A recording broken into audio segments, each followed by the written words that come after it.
don't know if the glue that they are putting your eyelashes on is seeping into your brain, but you are an idiot. You just beheaded that guy? You're supposed to give head, not behead. Remember January 6th? That was the day that I had just switched over. I'd been doing eggs with olive oil, and I switched back to real butter that morning. And then I was watching TV, and people were freaking out because a few people with a Lego set or something showed up at the Capitol. Anyway, let's talk about boner pills for a minute, and then we'll move on the other side. Sydney Sweeney bath water here.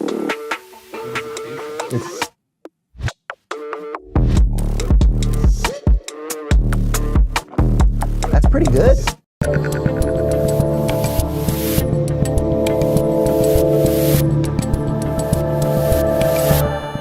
Yo, I'm Dave Rubin. This is the Rubin Report. It is October 8th, 2025. As you know, next week we go to Australia. That's right.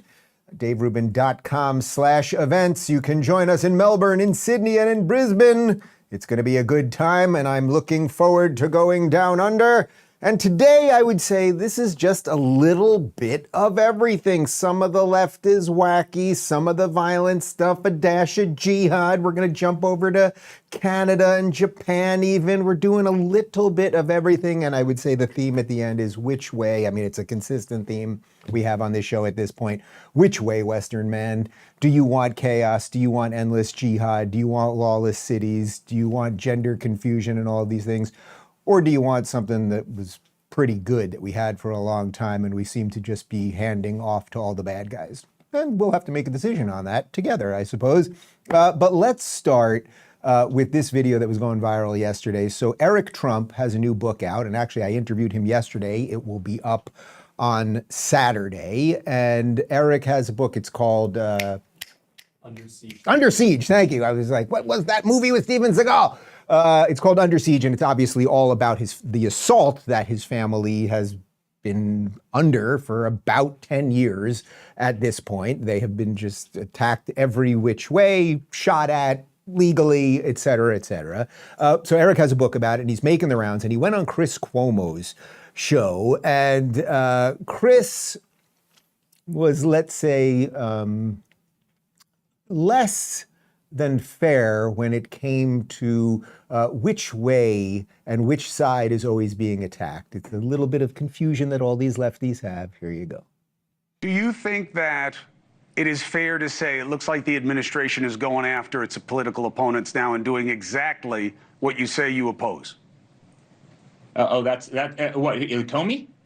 Because I mean, it seemed very clear to me in the congressional testimony. I don't know, just watching it, I certainly seemed like he lied to me. I mean, I'm also wondering what an FBI director is doing, taking memos from the FBI and leaking them to the New York Times. I mean, I find it so ironic that you're literally one that's pushing back on the weaponization of government when the very same people that were coming after us, went after your brother, like hounds. I mean, they did everything they could to destroy his governorship. They did everything they could to destroy his life.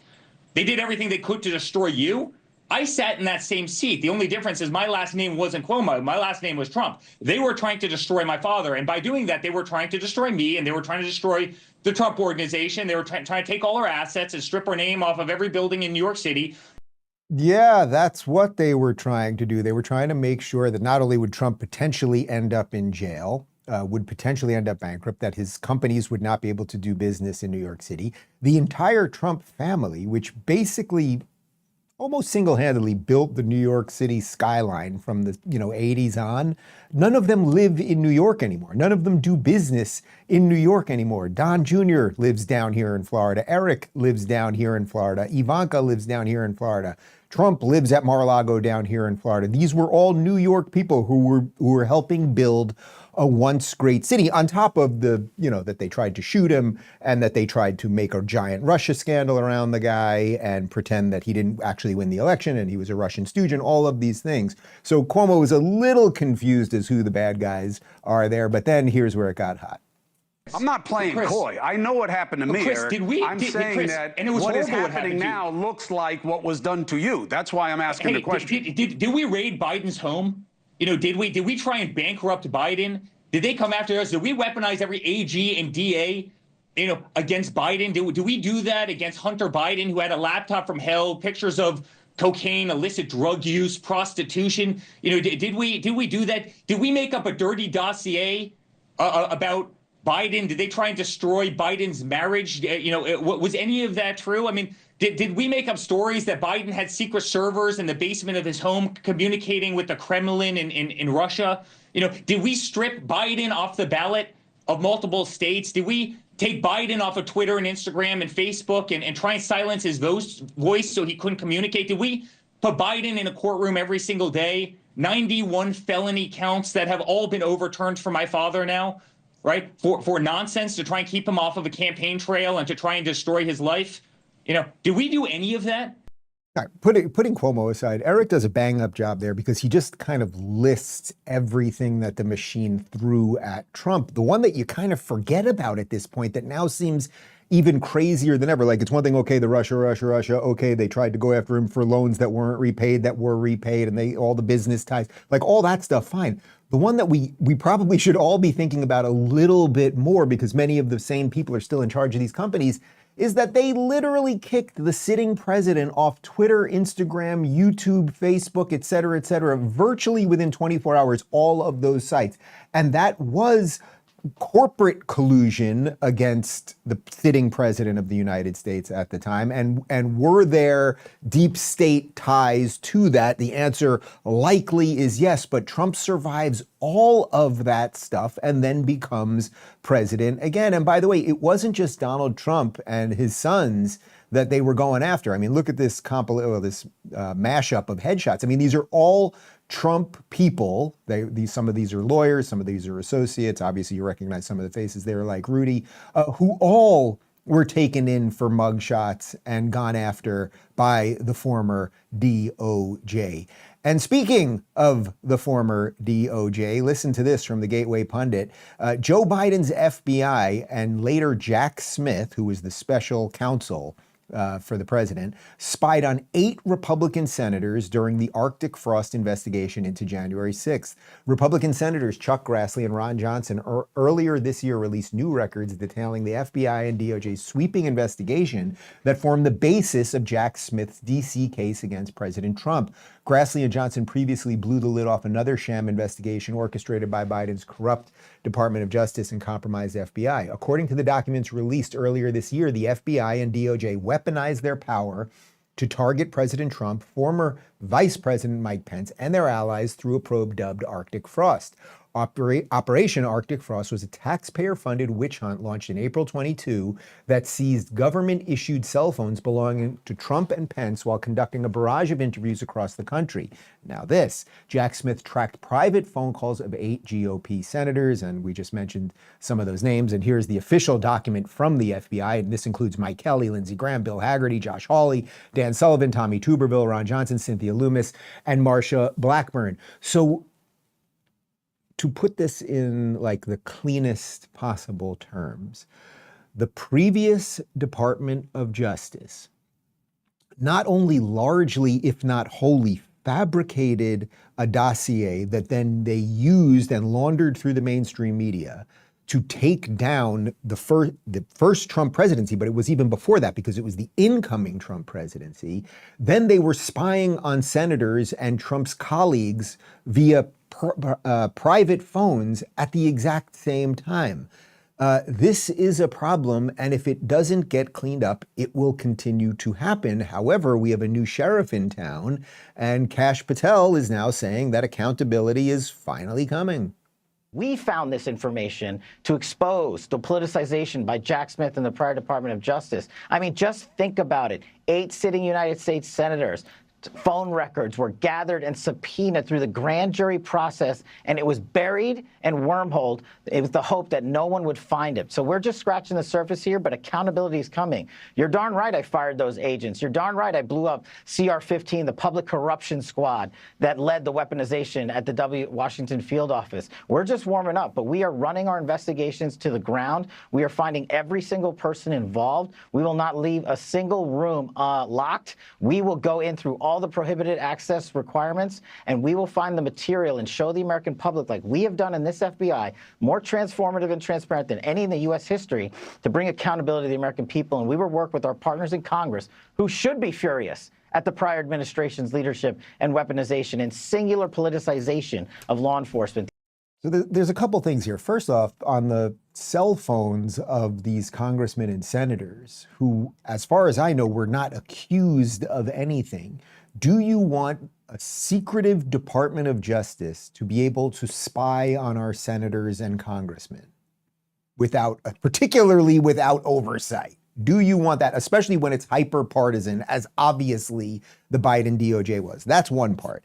The second part is, look, we all go through this, right? Where it's like, okay, one side comes in, looks at the other side, nothing happens. We do it the other way, nothing happens. This, as I've been saying with a few things with this administration, does seem different. Patel also says there's something that Dan Bongino, who I trust as much as anyone I can trust in all of this space, is always saying, which is this stuff takes time. Everyone wanted them to walk in there and expose everything overnight. But the nature of the deep state, the nature of having giant institutions and agencies that you have to go in, as he pointed out, we just fired a bunch of people. You have to fire way more people. I saw Tulsi a couple of weeks ago. She was talking about the people they were firing. Bongino's been talking about it. So you have to reorganize these organizations. You have to figure out who's on your team, who's against you. And you know, it reminds me of right when Elon took over Twitter. And a few weeks later, I was called in over there and I had a meeting with him. And he was showing me all the stuff that was going on and all the shadow banning and the entire system and everything else. And one of the things he said, which I can repeat because he said I could say anything that I saw as long as it was true, is that he did not know how many people, even though he had fired about 40% of the workforce basically overnight, he didn't know how many people still worked there that were actively working against him. And you have to understand that's how it works with the government too, or any institution. If something's been wholly rotted out and someone comes in to fix it, well, you could fire half the people. That doesn't mean the remaining half are all good. You still got to figure it out. So there is a big thread that we are pulling right now, and we'll see what happens. But we do know that the mainstream media will be telling you this is the weaponization of government the entire time, even though they were on the side of the people who were actually weaponizing government. Here's a man who masturbated on a Zoom call with colleagues, Jeffrey Toobin, explaining that Jack Smith is just a great guy. I wonder what you make of this. I mean, was it an overreach on Jack Smith's part? Well, not only wasn't it an overreach, it's not even news. So it is, of course, appropriate for him to investigate the time and nature, or at least the time and the duration of calls with members of Congress. It's a complete non-story, except that Jack Smith was doing his job. Yeah, and listen, Jeffrey Toobin knows about overreach. If there's one guy on that panel that knows it, how did Abby Smith, how did you not smile or laugh or wink at him when you said, Jeffrey Toobin, talk to us about overreach, would you? Okay. Adam Schiff, a man who probably should be in jail, a man who basically led the entire Russia hoax across the board for years and years and years. Well, he's getting it from Pam Bondi. Go. This is supposed to be an oversight hearing when dozens of prosecutors have been fired simply because they worked on cases investigating the former president. This is, and now what the about current the president. fires in California? And Do you this care is about that, supposed to Senator be, Schiff? this is supposed to be an oversight hearing in which members of Congress can get serious answers to serious questions about Are the riots in LA serious? About the cover-up of corruption, about the prosecution of the president's enemies. And I think you owe the president an apology. When will it be? Your entire career, Frank.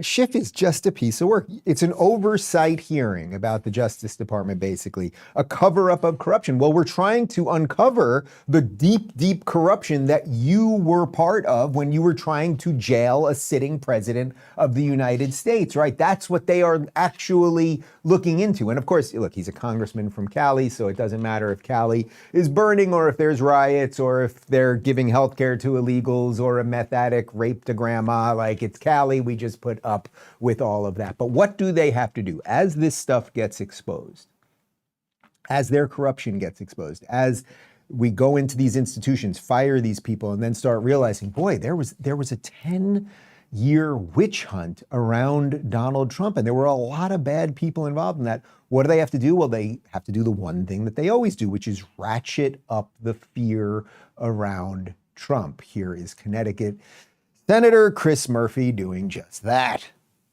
You can't see the indictment of Comey, the cancellation of Kimmel, the troops in Chicago as different events. They are all part of the same story. They are all part of a plan, a well thought out plan to try to destroy American democracy and create a new set of rules that will allow Trump and his allies to rule forever. Hey, at least they're toning down the rhetoric post-Charlie Kirk, right? I mean, how profoundly absurd. We'll have more on Comey in just a second, but this guy is deeply corrupt and likely did lie under oath. That's one part of this.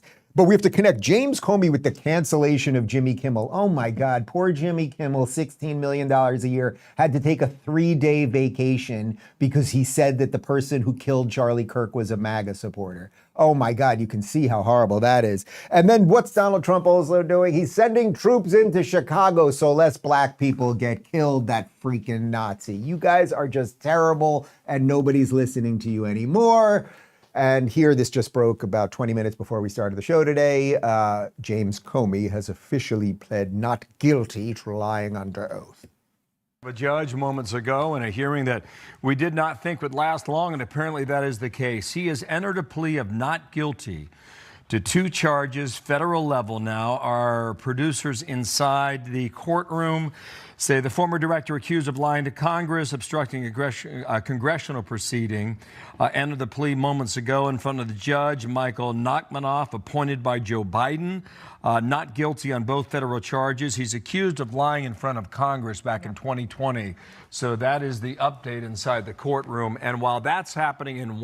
Okay, so Comey has pled not guilty. That doesn't surprise us. The charge is that he lied to Congress about the Russia hoax and where everything came from and the dossier and how it all sort of came to be. I know it's kind of like you have to like look at everything with a giant chart. You start feeling like a crazy person. But the question is, did Barack Obama, did potentially Hillary Clinton, James Comey, all of these people, did they put a plan together to stop the incoming president? And then once that didn't quite work, once they were spying on him before he was president, did they concoct a giant Russia hoax around his presidency, which you could argue hampered his presidency? And then you throw in a little bit of COVID and then we end up where we ended up. And then magically Joe Biden gets 81 million votes, which if you look at the way people vote, then suddenly that year, the year of COVID, somehow 20 extra million people voted, but you know.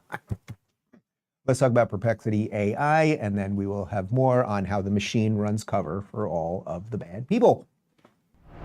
Let me ask you something. How much time do you spend every day clicking around on your web browser? Searching, scrolling, typing, juggling endless tabs? It adds up fast, right? Well, there's a new AI-powered web browser from Perplexity called Comet, and it's completely changing the way we interact with the internet. Comet isn't just another browser. It's like having a personal assistant that lives inside your browser and actually does things for you online. You can ask Comet to handle tasks, and it literally clicks, types, searches, and scrolls just like you would to get things done in the background while you go about your day. Comet can shop for you, make reservations, book flights or hotels, summarize articles or videos, send emails, schedule meetings, pay bills, find promo codes, even unsubscribe you from spam. I tried it myself, and watching Comet actually do things in real time is wild. It's like seeing the future of web browsing unfold right on your screen. You can even check out the demo to see Comet in action. So if you're ready to take back your time online, download Comet today at pplx.ai/Rubin. That's pplx.ai/Rubin. And when you download Comet right now, you'll get a free month of Rumble Premium. Try it today and let your browser finally work for you. All right, so one of the things that allows the Democrats to lie about everything is that they know their lies will be laundered through the system. So if the Democrats want a story to break, they do an anonymous source that gets to the New York Times. The New York Times writes a story. It's all completely anonymously sourced, which often just means completely made up, or a source on Capitol Hill told me. I mean, a basic journalist student back in my day, if you were studying journalism at college, you could never get away with anonymous sources like that. So there's an entire machine that has been created to launder the lies of the Democrats. And then you wonder how the DOJ is able to get stories across that suddenly point back to Trump and blah, blah, blah. You get it. The other part of this, of course, is that there is a mainstream media version of it, a TV version of it, whether they're doing this through 60 Minutes or they're doing it through NBC News, brought to you by Pfizer, or they're doing it on The Daily Show, which for 20 some odd years, they kept telling us more young people get their news from The Daily Show than anywhere else. And Jon Stewart, as I've said before, in some sense, and I interned there in 1999, I knew him a little bit. He sort of, I think you can argue, became the most disappointing of all of the public pundits, because he could have been even a sort of younger version. He's not even that much younger, but he could have been a younger sort of like, I've captured the zeitgeist more version of Bill Maher and stood up for liberalism and the onslaught of the progressives against the liberals. But he chose to go all in on it. And here he is on his show last night talking about ICE zip tying American children and more. And ironically, as you'll note, never shows pictures of it because it just has never happened. This went from deporting the worst of the worst to throwing grandmothers onto linoleum and zip tying American children. And everyone's just supposed to be cool with the new masked, incredibly well-funded paramilitary group. And Democrats are just reduced to petty gestures of restroom resistance. Look, I've given Democrats an enormous amount of for their poor leadership. Lack of specific and actionable plans, terrible messaging, abysmal wordplay. Did I mention poor leadership? But standing up for 75 million Americans in this moment to defend the rights of people to go into a little less medical debt seems like the least they can f***ing do. John, we run similar shows. As I've said before, I'd be happy to have a sit down with you. We can do it live, totally unedited, your set, my set, Zoom, however you want to do it. But let me explain something to you. When you're, and I get it, you have 20 writers that give you all of that information. But what grandma has been thrown down on the linoleum? Because you have a box right over here where you show pictures. And I noted you did not show a picture of a grandma on a floor. You guys didn't even bother making an AI version of it because that would have been ridiculous. And what children have been zip tied?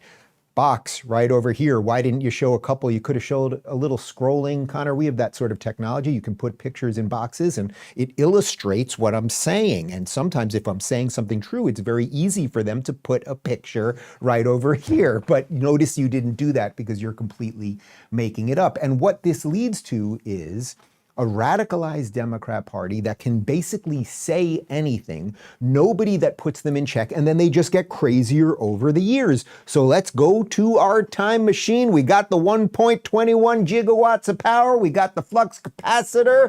And we are going to go back in time to 1993. Here is a man by the name of Joe Biden. And listen to Joe Biden when he's talking about crime. And this was the moderate Democrat position back in 1993, and you tell me what this sounds like now. Take back the streets. It doesn't matter whether or not the person that is accosting your son or daughter or my son or daughter, my wife, your husband, my mother, your parents. It doesn't matter whether or not they were deprived as a youth. It doesn't matter or not whether or not they had no background that enabled them to become socialized into the fabric of society. It doesn't matter whether or not they're the victims of society. The end result is they're about to knock my mother on the head with a lead pipe, shoot my sister, beat up my wife, take on my sons. So I don't want to ask what made them do this. They must be taken off the street. Yeah, back then, Joe Biden didn't want his sister to be hit in the head with the lead pipe, or they're going to sell my son crack. That would have been a little on the money, or blah, blah. But we all know that. And remember the video we showed you a couple days ago, the Seattle mayor, like, you know, I know there's all these criminals out there, but I don't know, were they molested as kids, or did something happen, or are they just hungry and that's why they had to rape grandma? It shows you how these people have gone insane. Joe Biden sounds like a right-wing maniac leader of the Proud Boys in 1993. You know what I mean? He actually just sounds like a normal person. It does not matter why people commit these crimes. You are not allowed to commit them. That is the point.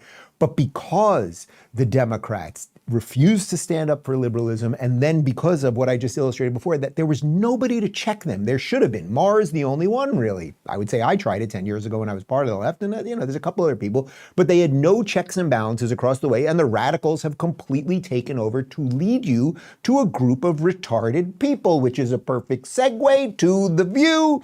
Here's Joy Behar explaining that we're not going to have any more elections because, yeah. There is crime in American cities, but the way to deal with it is get the funding that you need for police, get the training that you need, and work with local officials. This is a pretext to stop the next election. That's what I think it is. This is in order to make the case, because in their minds, in all of their minds, they now believe they have carte blanche to do whatever they want to. That's right. Yes. That's what the feeling is. And if they stop us from voting, that's the one thing people have. Well, I mean, it's the one thing that makes us very different from lots of other countries. Our votes, they do count. I do know that they count. If we're allowed to vote. Well, I think people will figure out how to vote because one thing I believe I know about Americans is they don't want to be told what to do. Yeah. They don't want that. They don't want it. You can suggest some. As I often say, liberal women are going to be the death of all of us. What is wrong with these women? Really, what is wrong with them? What you're watching up there is you are watching 5 women who are all multimillionaires, who all have their own security, who all live with great wealth and comfort and all of those things, ginning up crazy people to think that Donald Trump is going to cancel the next election. We've been through this. We've done this. This is recycled. It's boring. And yet, for some reason, it still is clicking in a certain set of people's brains. What are you talking about, Joy Behar? It pains me to make fun of you as much as I do. You used to pet my dog on the Upper West outside of Zabar's. What are you talking about? We are not going to have elections. What are you talking about? Explain it further, but you can't because it's nonsense. Also, what's nonsense is that the Democrats want illegals to get health care. And if you are illegal, you should not be here in the first place. So you also should not get benefits from the government. And benefits from the government really just mean your money that the government took to do what it wants with. Here's Congressman from Ohio, Jim Jordan, explaining that rather simple notion to Kaitlan Collins on CNN.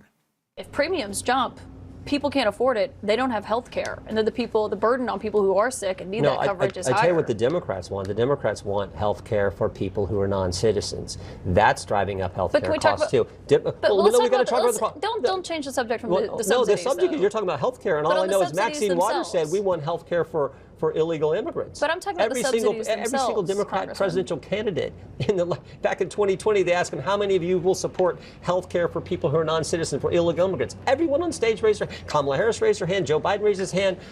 Pete Buttigieg, they all raised their hand. That's what they're for. That's what they want here in this bill. But that's we went through all this with House Speaker Mike Johnson last week, trust me. But my point was on the subsidies themselves. You went through because that's their position, and we're opposed to that position. We don't think that is. We don't think that's common sense. We don't think that's good for the country. We don't think that's the right approach. What we do think is we can have a debate on what's better for health care, but we don't think extending and expanding Obamacare and giving it to illegal migrants is going to help the citizens. How's that going to help the families I represent? To stay on the subsidies. Even people who are in Obamacare. How's that going to help them? To stay on the subsidies, which I'm talking about. No, how's that going to help them? Your fellow... Kaitlan, you're not very good at your job. You ask a question and then he tries to explain why basically we're in this shutdown, because the Democrats have chosen a radical position. And he also lays out that, yes, in 2019, we've shown you the video several times over the last week and a half, whatever that was, 12 Democrats all up there raising their hands. Our healthcare plans will take care of illegals. So he calmly is laying out, you want to debate about the subsidies or whatever, fine, but you got to remove that portion first. Illegals should not have health care. And by the way, as I pointed out yesterday, if an illegal right this moment, as we are live streaming this right this second, if an illegal was hit by a car on the street, he would be taken to the hospital and gotten health care. 100% for sure. Now, in certain states where we work with ICE, so let's say it happened in Florida, let's say it happened a block outside my house, right? You're going to get health care 100%. They don't just leave you out there to die, okay? And someone's going to pay for it. But at some point in Florida, the hospital may call a local official, or a police maybe went to where the accident was, and they're going to ask for identification. And then our law enforcement in this state of Florida works with ICE, so the guy's going to have to go. Now, it would be different elsewhere, but you would get health care in either case. But they just simply don't care about the American people. They don't care about people who are law-abiding, who are tax-paying, and who just want to keep a little bit more of what is theirs. They don't care about you in that case. They care about importing more people who will endlessly be on the government teat, thus vote for them. We'll talk about the communist takeover of New York City in just a second, but first, lead. Doctors call it weight cycling, and half of Americans experience it. The pattern's familiar. You lose 10 or so pounds only to gain them right back. Over time, this back and forth puts tremendous strain on your organs, raising the risk of diabetes, liver damage, heart attack, and stroke. Most people need help to break the cycle, and that's where Lean comes in. Created by doctors, Lean is a non-prescription oral supplement, not a GLP-1 injectable, and its science is impressive. Its carefully studied ingredients are designed to help maintain healthy blood sugar, control appetite and cravings, and burn fat by converting it into energy. And by burning fat, Lean makes it easier to lose weight at a healthy pace and keep it off for good. If you're ready to stop weight cycling and finally sustain your results, add Lean to your diet and exercise routine. Get 20% off today when you enter code Rubin at takelean.com. All right, so as you know, Zohran Mamdani, who is a socialist, he is a communist, he is a Marxist, he is jihad adjacent. I think those things are all facts. He wants giant government takeovers of private enterprise, and he kind of is into jihad. We'll get into that in just a second. Here he is promising free rent, free buses, and free childcare. It'll be about $10 billion, but he's a communist, so they can just carry the one, and someone else will pay for it. To afford the more than 12% increase in rent-stabilized apartments under this Mayor Adams administration, and struggle to afford what has now grown more than $20,000 a year in childcare costs. And so what we are releasing today is the cost saved calculator, where you can go to Zohran for nyc.com/calculator and see just how much each of these big three items will save you in your lives. Because when it comes to free buses, each rider will save over $2,000 a year. That's $1.3 billion a year for all riders. When it comes to universal childcare, we're speaking about $22,200 a year, which together is $5.5 billion for every New Yorker across this city. And when it comes to a rent freeze, we are speaking about $1,750 saved every single year. And together that amounts to more than $1.7 billion in its first year. You know, he is such the example of what Reagan said, you know, literally 40 years ago, that when socialism comes to America, everyone thinks it's going to come with a hammer and sickle, and it's just going to come with a smile. And that's exactly what he is. It's so easy to say these things will be free. It's so, okay, free buses. Well, first off, you already have free subways because everyone just jumps the turnstile, and now you leave it for the suckers to pay, right? Because you guys don't arrest anybody. But it's very easy. It's free.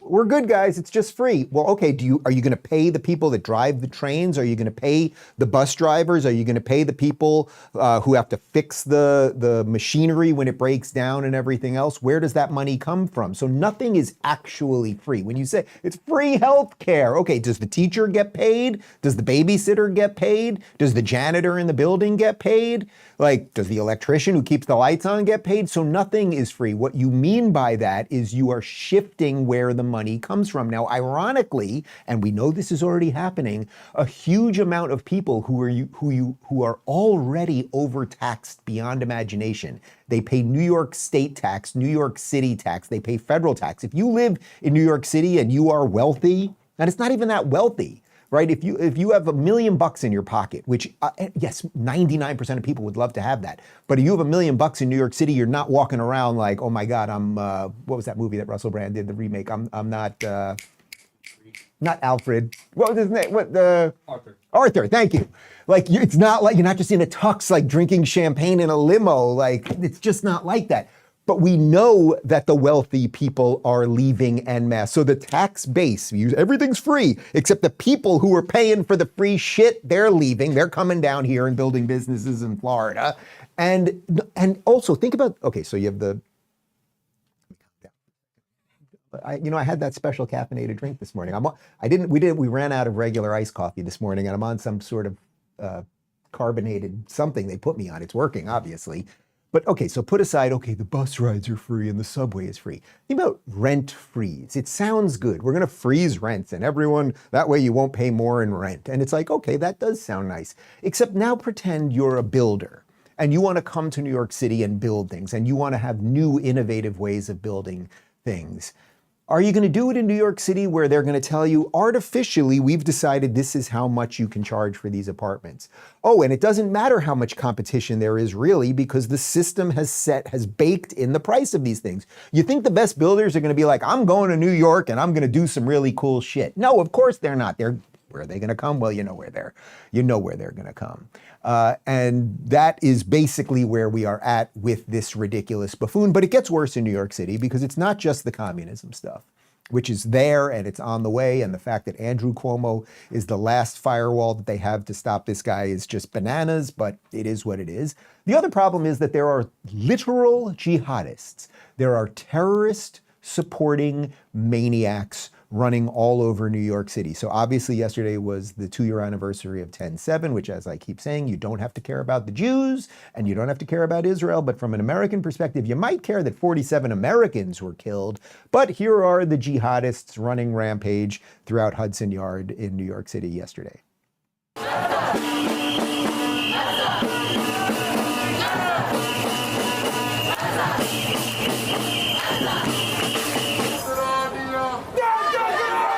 All right, so yelling in Arabic, and they're all dressed up exactly the way the Hamas guys were dressed up on 10/7, and they were Hamas flag, not just the Palestinian flag, which is a state that never existed, designed only to destroy states that do exist. They had the actual Hamas flag out there as well. But if you think that, okay, so we've gotten used to that one. It's like, okay, it's like any other day. I was going to get a sandwich, and then there were a couple terrorists on the street. What am I going to do? But if you think that one was just sort of standard fare for what these people are doing, yesterday they got thousands of people outside of Fox News. So this is the middle of 6th Avenue. I go to this building all the time when I'm in New York City. They take over the street. So already the city has been defeated.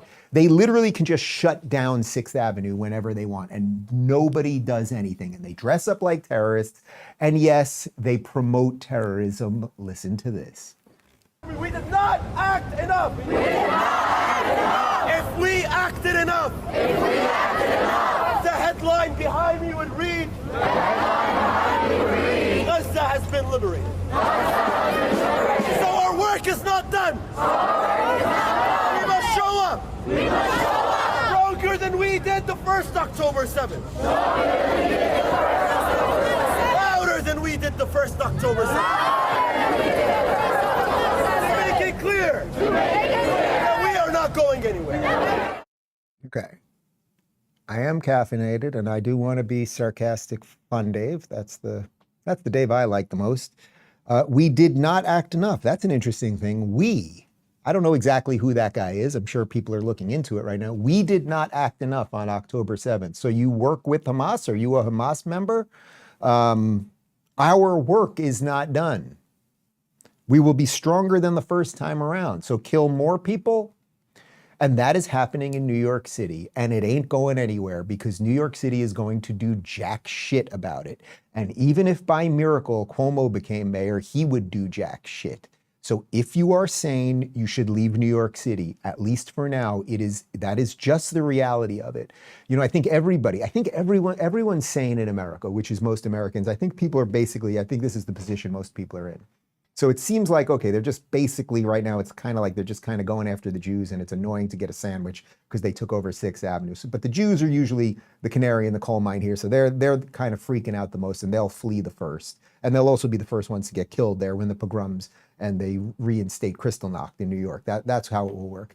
But I think everybody else, it doesn't matter what you are. You're Italian, you're Irish, you're Japanese, you're Hindu. It doesn't matter what you are. You live in New York City. Eventually they will come for you. And if they don't come for you specifically and your family specifically, they will create enough chaos around you that it will not be the New York City that was once the dream of free people all over the place. But this Zohran Mamdani, he is as bad a dude as possible, and we are letting him in. So yesterday, of course, as the second anniversary of October 7th, he put up this statement. I'm not even going to read the entire thing to you. So at first he gives a little, just like, whatever. Okay, it was bad. Hamas did a horrific war crime. And then you can see the bulk of it is he's going after Netanyahu. He claims that Israel's committing a genocide, which it's not. He talks about apartheid and all the usual shit. The occupation and apartheid must end. Now, Zohran, I know you're a liar and you're practicing taqiyya, which is a way that Muslims lie to advance the cause of Islam in Western societies. But let me explain to other people watching this. So are you telling me that Israel was practicing apartheid? Now, first off, there's 57 Muslim nations. How's it going for Christians, Jews, atheists, Baha'i, Druze, et cetera, in all of those places? Pretty shitty, because there are none there. That's how it's working there. So if you want to talk about apartheid, you might want to talk about those 57 nations. But I get it. You're obsessed with the little place called Israel. That's where some Jews live. But apartheid, really, apartheid in Gaza. You know what? On October 6, 2023, there was literally not one Jew in Gaza. There's some Jews there now trying to find their fellow citizens who are buried underneath looking like Holocaust survivors right now. But there were zero. So if you think there was apartheid, well, you might be right. It would be apartheid against Jews, I suppose. But you're a fucking liar, a fraud, a horrible human being, and good luck, New York. But it's not just New York. This thing, this cancer in our society is spreading. I saw this one going viral yesterday. I mean, this is utterly insane. This is from the Muslim American Society Islamic Center in Philadelphia. And, well, let's just say, Rocky, where are you when we need you? الهدى ونقدم الأرواح دون تواني وسنضرب الأعناق عن أجسادهم ونحرر الأقصى الحزين العاري ونقود جيش الله منجز وعده ونسومهم سوء العذاب القامي.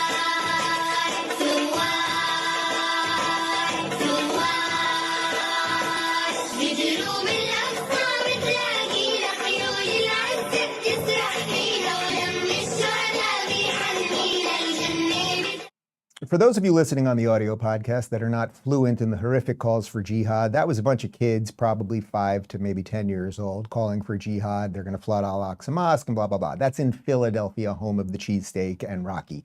What I have here is Bluey to my left and Bingo to my right. And might I recommend, instead of, for the parents that are sending their children to the jihad camp in Philadelphia, watch Bluey. It's great. Keepy uppy. It's an Australian show, actually, and I'm very much looking forward to finding out, maybe I can visit Bluey's actual home in Australia and all that. But they go on great adventures, usually with their family. They have wonderful imaginations. The animation's nice. It's really joyous, and I think you'd really, really like it. Interestingly, did you know that Bluey is actually a girl? I did not know that.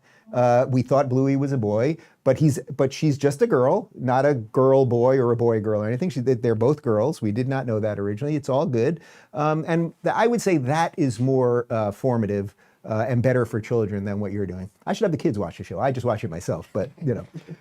Anyway, but the disease, look, the Islamists and the jihadists and the Marxists are just using the nominal lefty moron to usher in all of this stuff. And speaking of nominal lefty morons, here is former CDC Director Rich Besser. And he strikes me as he's just a liberal. He's just a progressive. But what is he really doing? He's ushering in the shit that will kill us all. Pediatricians by nature are optimists. And so, you know, I come at the world from that perspective. You know, when you see a child, or you bring a child into this world, that in and of itself is an optimistic perspective. When I see young people standing up and saying, no, there's a better way, that gives me optimism. When I hear people speaking out and saying, not only is diversity, equity, and inclusion not illegal, these are fundamentally American values. No, you retard. That's the second retard of the day. No. You kind of had it right. When you bring a child into the world, it is an expression of hope, right? Like the idea is that there's a positive future, and that's why you would go out there and bring more life into the universe. That is pretty good, and you're smiling the whole time as you're saying it. You seem like a nice guy. But then you end it with, and diversity, equity, and inclusion. And what are you talking about, sir? Do you want, you look white to me, do you want your children discriminated against and have it harder for them to become a doctor like you are because of diversity, equity, and inclusion? And if you ask that guy that, I wonder what he would say. Now, I have met enough of these, and I've debated some of them, and some of them are in my family, where you debate with these people and you say, well, do you want your own children discriminated against? And some of them will actually say yes. Or, well, they usually say, well, that's not how it works. That's not how it would happen. And blah, blah, blah, blah. And my child's so special that they'll skate by. No. Do you want your own children to be discriminated against? And I suppose you do. And then, of course, the other layer of all of this is that when we send these kids to school, if they don't become Hamas members, they get degrees in pure drivel. Video.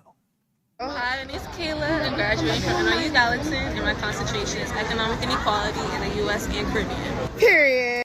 Hey, my name is Nayeli. I'm from Gallatin, and my concentration is spiritual healing. Hi, my name is Elio, and I concentrated in Black storytelling. Hey, my name is Gabby. My concentration is called Exploring Colonialism and Sustainable Economic Development. Period. I'm Alexia, and my concentration is creativity as communication, how the arts act as a language outside of verbal communication, period. All right. I'll hire the black storytelling girl, but the rest of them, you see why I hire college dropouts or people who won't go there in the first place? Like, think what this, I don't even mean to make fun of these chicks, but see, or dudes, whatever they are, but like, you see what the system has done to them? They all look nice, they're well dressed, they've seemingly got means, they've gone to school for useless, utterly useless degrees in things that provide no value. They're nice things to have as a hobby. You want to think about black creativity as a hobby? Great, or use your black creativity to go do something, but to spend money to learn these things as a degree, as something that you focus on that's going to help you in life is utterly pointless, and that is why you will all work at Starbucks. And then, unfortunately, you'll burn Starbucks down because one day they just want you to have all of your queer pins next to your Hamas pins and everything else. But the almost president of the United States, this woman, Kamala Harris, she's back out there, and she dropped an F-bomb, and people went crazy. It's all they have left. It's all they have left. She said, well, go. Because there's so much about this moment that is trying to make people feel like they've lost their mind. When in fact, these motherfuckers are crazy. Oh my God, she's so edgy. She's so edgy. Actually, lady, I don't know if you fell out of the coconut tree, but you're the motherfucker in this situation. Right? You're the one who cooed the sitting president of the United States. You're the one who is not, you are literally not qualified to run a McDonald's. And I don't say that to besmirch the good manager at McDonald's. It's an actual job. It's an honorable job. And you have to balance the books and you have to manage employees and all of those things. And I don't think Kamala Harris could do it. I really don't. Of course, here she is also claiming that Trump doesn't have a mandate because of how close the election was. And here's the other thing that is quite unprecedented. And it was the tightest, closest presidential election in the 21st century. He does not have a mandate. That is not a mandate. That is not a mandate. Well, let me tell you something too, lady, and I can stand up slowly to emphasize it, but I'm attached to the chair with the thing in my ear, so I can't really get up, but if I could, I would, and it would illustrate the point that everything I'm saying is complete nonsense too, because do we have the map? Tell me how close it was. That's an awful lot of red, and Donald Trump got 312 electoral votes. You only got 226, and by the way, Donald Trump won every single swing state. So I know you can stand up and say that thing and Russia big, Ukraine small, but you're unemployed, lady. Noble Gold, or on the other side. Gold has officially gone mainstream. You're seeing it everywhere, and prices just keep climbing. Every day, more and more Americans are discovering the power of gold. But how do you actually take advantage of it? How do you invest in a way that's safe, simple, and built for the long run? That's where Noble Gold Investments comes in. Their specialists are trained to help advisors like you go from confused to confident, from wondering what's next to knowing exactly what to do.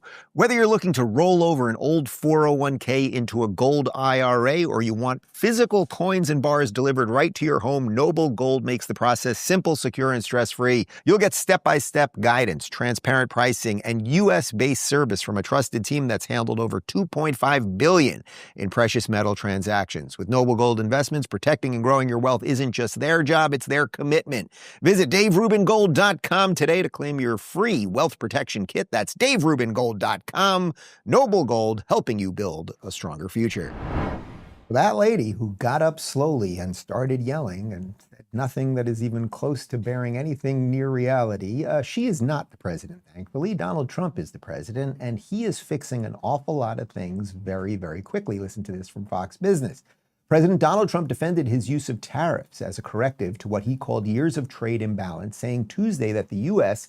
had been the king of being screwed by tariffs, but would no longer allow other nations to exploit it. We're the king of being screwed by tariffs, Trump said during a bilateral meeting with Canadian Prime Minister Mark Carney in the Oval Office. I'm not talking about with Canada, I'm talking about with other countries all over the world, Trump said, naming China and the 27 member countries of the EU. They took advantage of our country. They're not taking advantage of us anymore. Trump said he would make some deals with Carney, who is under growing pressure to respond to U.S. duties targeting Canada's steel, auto, and manufacturing sectors. Tuesday's meeting marked Carney's second White House visit in 5 months. We want Canada to do great, Trump said, but there's a point where we want the same business, and that's the problem. So yes, say exactly as I've said since day one with all of the tariffs, Trump is just going in and saying, countries, you can't screw us anymore. We've been screwed. For some reason, we seem to like being screwed. And we wanted, thank you, sir, may I have another? Hit me with that paddle one more time. And Trump is saying no more. Maybe we're going to hit you with the paddle. Anyway, here is Carney, a man who ran wildly against, look, he's, as I always said with this guy, he's basically, we had Justin Trudeau and he was there and he was doing, and he had those socks, and he'd go to mosques and talk about how wonderful everybody is and all that stuff. Carney is basically Trudeau, but he's just sort of an average middle-aged guy, but the ideology is basically the same. But when he came to the White House, he now is acting the bitch because he knows that that Canada needs us way more than we need them. Thank you very much. Thank you very much, Mr. President. If I may, you kindly hosted me and some of my colleagues a few months ago, and I said at the time, you are a transformative president. And since then, the transformation in the economy, unprecedented commitments of NATO partners to defense spending, peace from India, Pakistan through to Azerbaijan, Armenia, disabling Iran as a force of terror, and now, and I'm running out of time, but this is in many respects the most important. The what merger created of Canada no, and the what United you States. have created. I'm only that wasn't where I was going. On this solemn day of commemoration of the horrific attacks of October 7th, for the first time in decades, hundreds of years, thousands of years, this prospect of peace that you've made possible. Canada stands foursquare behind those efforts, and we'll do whatever we can to support Very that. nice. Yeah. Thank you very much. So you got to really realize this is a guy who ran wildly against Trump. Some people in Canada argue that because Trump was going after him a bit, that's why he became prime minister, meaning that the base was like, we're not going to take it from Trump, so we're going to vote for this guy, as opposed to voting for the conservative candidate, meaning we're going to just go with the lefty because he seems to be fighting Trump the most. And it was sort of like a point of national pride. All right, whether that's true or not, I don't know. But there he is just laying out all of the good things that Trump is doing, because Trump is the leader of the free world. And when America leads, the rest of the world actually says thank you, and they don't mind paying their fair share, and they're relieved that we are a force for good and all of those things. Here's Trump talking about what held up the U.S.-Canada tariff deal. He's a nice man, but he could be nasty. He could be very nasty, maybe as nasty as anybody. How? I think Canada, let me put it this way, I can tell you this because I deal with lots of leaders all over the world.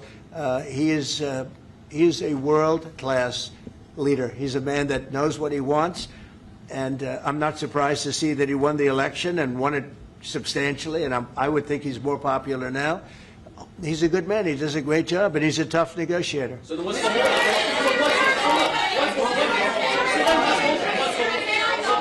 then what's holding things up? If he's a great man and you want to do a deal with Canada, why aren't you? Because I want to be a great man, too. Really, I'm telling you, the Trump level up thing is so real, all right? So he takes a guy who was wildly against him, brings him in. The guy then tells you all the good things that Trump has done. Then Trump says, this guy's a pretty good negotiator. The question is, well, how come you haven't, why aren't the deals all signed yet?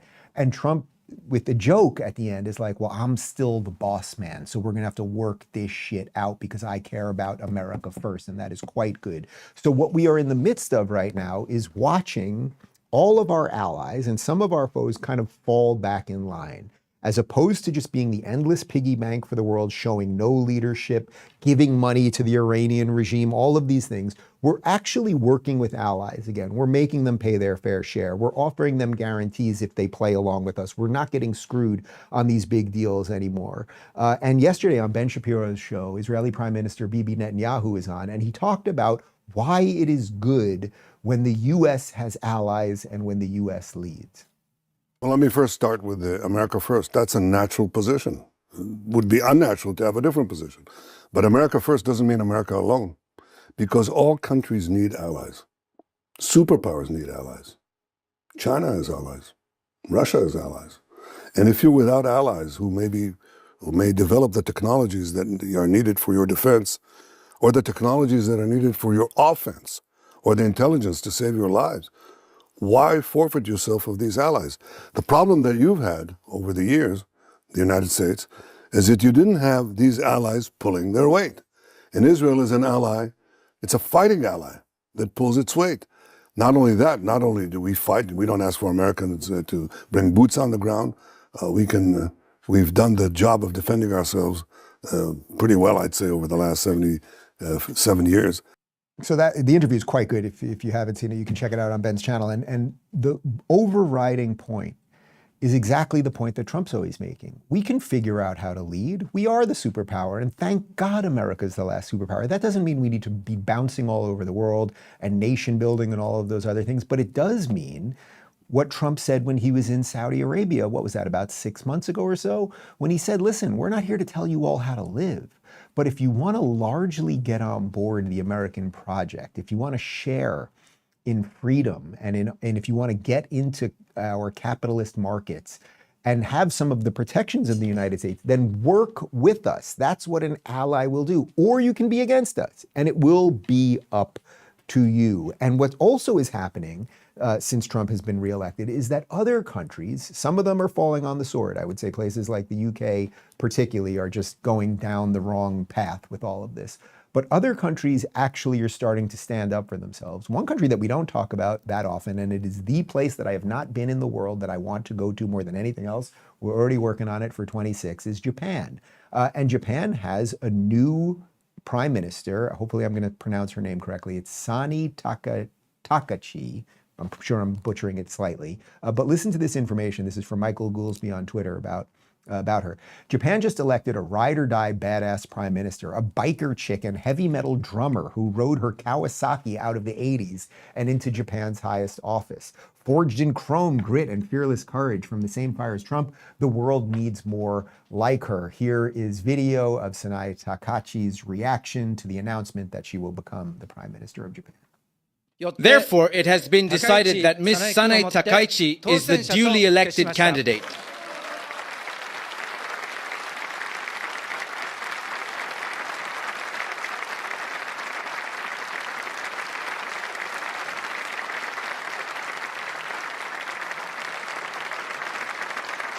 Okay, you might be watching this going, Dave, who cares? Okay, Japan has another prime minister. What's the problem in Japan? They've got Nintendo, they've got some of their LED lights that look fantastic and all that stuff. Like, why are we even talking about Japan? Well, believe it or not, Japan, just like the rest of the world, has had a problem with illegal immigration.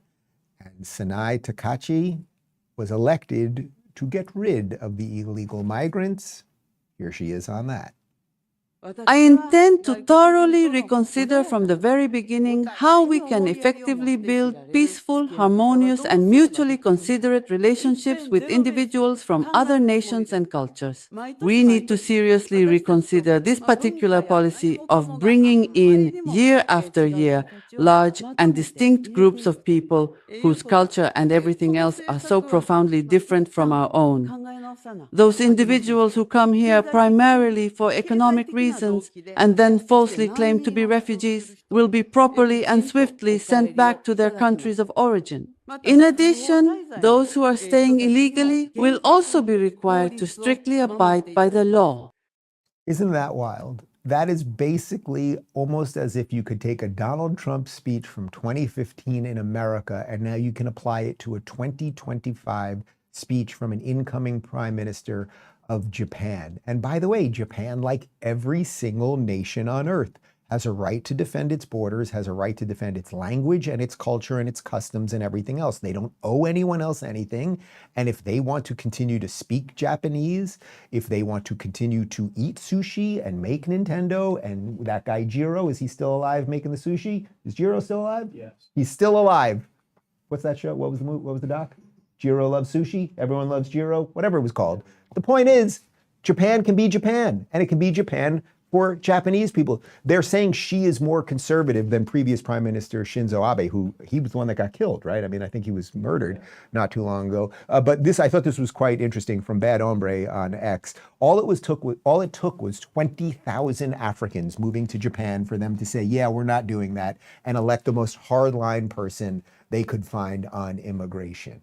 So now I'd like to connect this to Charlie Kirk, because there was a video, I saw this about 3 weeks ago, and I was waiting for the right moment to fit it into the show, because although he is talking about Japan here, and this is obviously before she was just elected, I just thought this is the perfect explanation of what a nation state is. So he's speaking about it from a Japanese perspective on a trip that he went to Japan, but I think this is applicable to every nation on earth.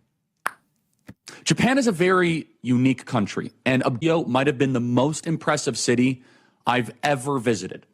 From how clean it is, from how seriously even the just everyday workers take their job. The bus drivers wear white gloves, they bow when you go on, they take their little job so seriously. But there is an effort underway in Japan, as there was a big effort underway in Europe and our country, to bring in a bunch of foreigners and to say, well, you know, they're Japanese too. Japan could maybe assimilate 10 Pakistanis or 100 if they didn't take any more right away. But 1 million? And we know they're not assimilating at that point. And we saw a little bit, just a little bit in Tokyo, Mohammedan there, Mohammedan here. Like, ooh, that's interesting. I didn't know I was in Paris. I didn't know I was in London.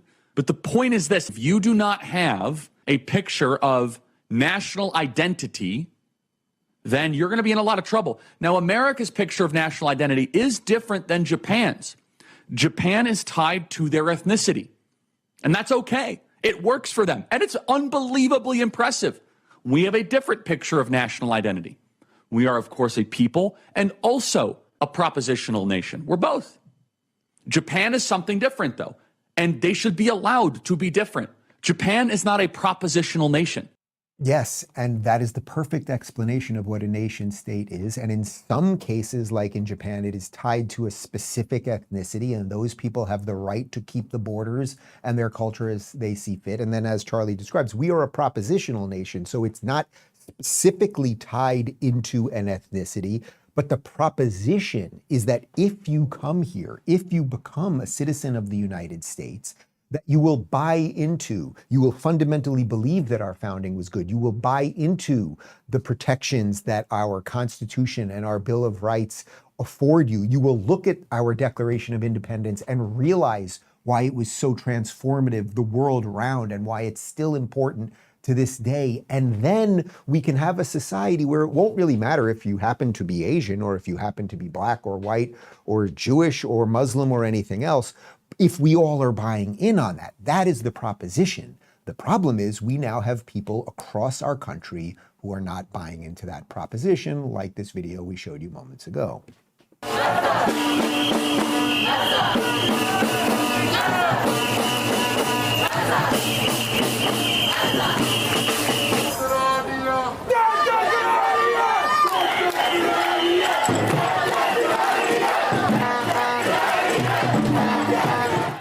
So look, those guys have a proposition. It is not the proposition of the founders. It is not the proposition Charlie was talking about. It's not the proposition I'm talking about. It's probably not the one you're talking about.